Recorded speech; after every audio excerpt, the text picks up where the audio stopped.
Allez, salut les amis, j'espère que vous allez bien. On arrive en fin de semaine, donc on va faire un point marché pour voir un petit peu comment ça a évolué sur cette semaine, même si vous l'avez vu, c'est resté globalement assez calme sur les cryptos.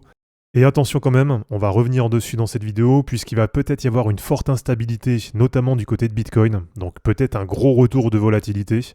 Donc on va regarder ça ensemble dans cette vidéo pour voir à quoi on peut s'attendre là sur les prochains jours. Allez, comme d'habitude, si ce n'est pas encore fait, pensez à vous abonner, pensez à liker et à commenter cette vidéo, c'est vraiment super important pour le référencement. Et je vois d'ailleurs qu'il y a très peu de commentaires, très peu de likes, etc. là sous les dernières vidéos. Donc je sens bien qu'il y en a beaucoup là qui ont un peu abandonné, qui sont plus forcément très optimistes là sur le marché. Donc remotivez-vous, c'est pas la fin. Et comme je l'ai partagé hier dans une vidéo pour les membres, eh bien le cycle n'est pas terminé et on a des indicateurs qui sont plutôt optimistes pour la suite. Et pour ceux qui veulent aller plus loin, pour ceux qui veulent réussir cette fin de bull run, eh bien, je vous invite à cliquer sur le lien Linktree en description et à rejoindre les différents groupes qui vous sont proposés. Et vous êtes notamment les bienvenus pour participer au challenge 500K.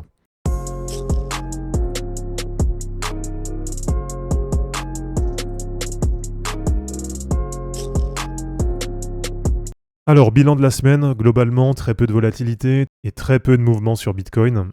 Alors, même si du côté des altcoins, on va regarder ça après, il y a quelques perfs plutôt intéressantes. Mais en soi, voilà, on n'est pas sur des grosses semaines de volatilité. Et on a par exemple Bitcoin qui est resté toute la semaine au contact de sa trendline basse. Donc pour le moment, ça reste quand même un marché qui est plutôt dans l'incertitude. Et on le voit notamment sur le RSI en daily, donc avec une force acheteuse et une force vendeuse qui arrivent pour le moment à bien se contenir, avec un RSI qui reste dans la zone neutre. Et donc pour le moment, c'est l'ensemble du marché crypto qui reste dans l'incertitude. Alors, ce qui est quand même à noter, c'est qu'on a toujours le gold là qui fait des énormes performances, avec de nouveau sur la semaine un nouvel ATH, et le gold qui se retrouve aujourd'hui à 3326$. Donc on verra un peu jusqu'où ça va monter, mais en tout cas pour l'instant, la tendance haussière, elle se poursuit du côté du gold. Et du côté des indices américains, eh bien là sur la semaine, c'est resté globalement plutôt neutre, avec sur le Nasdaq un point haut vers 19200 et une fin de semaine vers 18100, avec pour le moment les indices américains qui sont là aussi un peu en zone neutre, avec un RSI qui est entre 40 et 45, et avec le prix qui est coincé entre la Tenkan Daily et la Kijun Daily. Alors à noter quand même, là ce que je voulais vous montrer, c'est que du côté du VIX, donc du côté de l'indice de la volatilité, on a quand même toujours le VIX qui est assez haut, puisqu'on est aujourd'hui à 26. Donc même si c'est vrai que c'est bien redescendu là par rapport aux dernières semaines, puisque je vous rappelle que sur la semaine dernière, donc entre le 7 et le 10 avril, on avait le VIX qui était autour des 35. Donc là, ça a quand même bien diminué, mais on voit quand même qu'on est toujours assez haut. Et sur cet indicateur, on peut considérer qu'on a quand même de la volatilité, ou en tout cas qu'on a de l'incertitude sur le marché quand on est à peu près au-dessus de 20. Et puis là, quand on commence à être au-dessus de 25, eh bien c'est quand même qu'on reste dans un marché qui continue à être dans l'incertitude et qui n'arrive pas vraiment à prendre une direction. Et donc justement par rapport à ça, attention quand même, puisqu'on va peut-être avoir une forte volatilité qui va revenir du côté du marché. Et donc là, on a CryptoQuant qui a partagé des infos plutôt intéressantes, puisque visiblement, on a 170 000 bitcoins qui sont détenus depuis 3 à 6 mois et qui ont commencé à circuler sur la blockchain de Bitcoin. Donc visiblement, ça historiquement, c'est un gros signal qui a précédé à chaque fois une grosse volatilité sur le marché. Donc attention quand même, parce que 170 000 bitcoins, c'est pas rien, ça fait quand même pas mal de volume. Et donc visiblement, ces bitcoins, ils ont été déplacés par des holders à court terme. Donc là, on le sait, c'est plutôt, on va dire, des investisseurs qui sont arrivés assez tardivement sur le marché, et donc qui généralement prennent assez rapidement leurs pertes. Donc dès qu'ils voient que finalement le marché n'explose pas comme ils l'attendaient, eh bien plutôt que de holder et puis d'avoir une stratégie à long terme, bien souvent ils préfèrent vendre et ils préfèrent sortir un peu en perte des positions. Et par contre, ce qui est quand même positif, donc là aussi c'est quand même pour vous rassurer, et c'est aussi un petit peu ce que j'ai voulu partager hier dans la vidéo membre, donc en vous montrant que justement le cycle n'est pas terminé, et qu'on a plusieurs indicateurs, et même pas mal d'indicateurs, qui sont plutôt bullish pour la suite. Et donc là, ce qui est quand même positif, c'est qu'on a les holders à long terme, donc on va dire plutôt les investisseurs sérieux et les investisseurs qui sont là depuis plusieurs années sur le marché, qui là par contre ne vendent pas leur position et donc continuent à holder leur Bitcoin. Alors du côté des altcoins, il y a quand même des performances là qui sont assez intéressantes sur la semaine. Et d'ailleurs, sur le groupe Telegram, on a plusieurs positions là qui sont ouvertes sur les bots.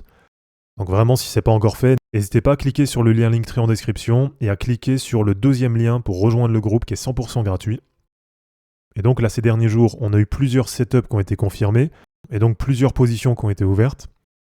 Et je voulais aussi vous remontrer la performance de TAO, qui confirme bien sa remontée, et donc qui confirme bien, comme je vous l'avais donné, que c'est une des cryptos les plus dynamiques là sur les dernières semaines.